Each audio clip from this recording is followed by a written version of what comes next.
नमस्कार, मैं राजेश कुमार आप लोगों के सामने आज पुनः एक नया कहानी लेकर आया हूं जो बहुत ही रोचक है और मुझे लगता है जो यह कहानी आप लोगों के लिए भी नया होगा। बहुत आदमी इन्हें सुने होंगे, आप बहुत लोग इन्हें नहीं भी जानते होंगे। तो मैं ऐसे ही कहानियों को लाने का प्रयास करता हूं जो लोगों को उसका पता लगे, उस कहानी के बारे में वो जाने। आज मैं कर्ण की एक कथा, कर्ण के बारे में मैं आप लोगों को जानकारी दूंगा।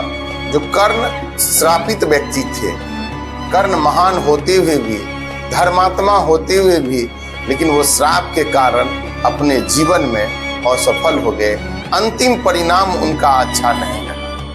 लगभग 100 वर्षों से ज्यादा जीने वाले वह व्यक्ति जो महाभारत के महानायक कहे जाते हैं, कुंती और सूर्य के पुत्र कहे जाते हैं, उनके बारे में मैं एक रोचक जानकारी आप लोगों के सामने ला रहा हूं। एक समय की बात है, महाराज कर्ण जो अंग प्रदेश के, जो अभी भागलपुर के नाम से जाना जाता है, वो पहले अंग हुआ करता था, वहां के वो राजा थे।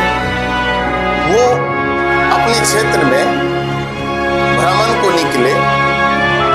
उसी क्रम में जब वह घूम रहे थे अपने रथ से, रथ पर सवार होकर के वह अपने क्षेत्र में घूम रहे थे, तो एक सुनसान जगह पर एक बच्ची को रोते हुए उन्होंने देखा। वो बहुत फूट फूट कर रो रही थी। महाराज कर्ण के कानों में यह बात आई। वह अपने जो सारथी थे उनको कहा, जो आप उस बच्ची की तरफ इस रथ को ले चलें। वह सारथी बच्ची के पास जाकर के अपने रथ को रोका। कर्ण महाराज अपने रथ से उतरे और उस बच्ची के पास गए और उन्होंने उनसे पूछा, हे बालिके, तुम क्यों रो रही हो? क्या कारण है रोने का? वह बच्ची नहीं बता रही थी। उन बातों को जिस कारण से वो रो रही थी, वह बात नहीं बताना चाहती थी। महाराज कर्ण उन्हें आश्वासन दिलाए, जो आप बताइए, आपके रोने का क्या कारण है? मैं इस प्रदेश का राजा हूं, मुझसे जहां तक संभव हो पाएगा मैं उस कारण को दूर करने का प्रयास करूंगा।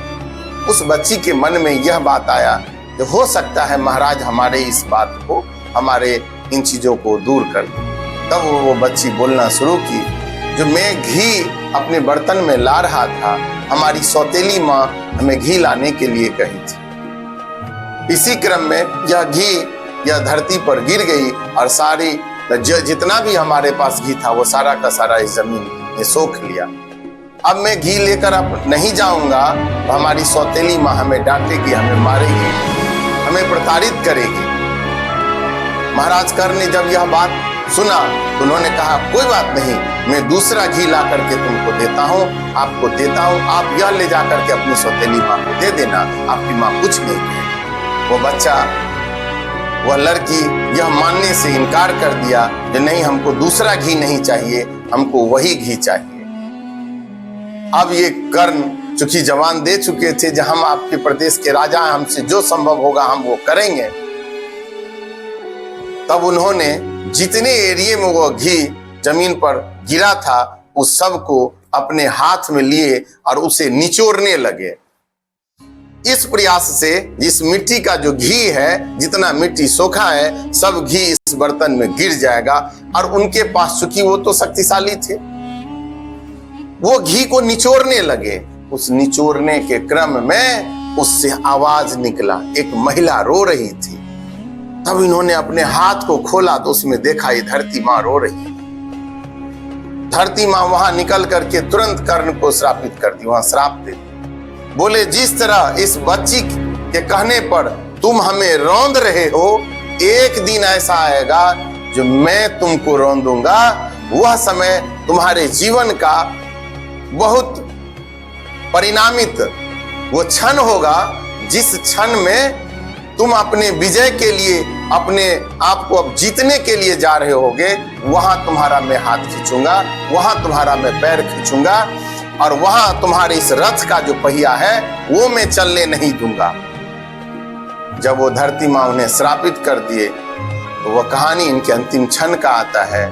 जब महाराज कर्ण युद्ध में अर्जुन से लड़ रहे थे तो उनका जो रथ था वो बार बार धरती माँ अपने आप में ग्रहण करती, वो रथ कई बार बदले हैं।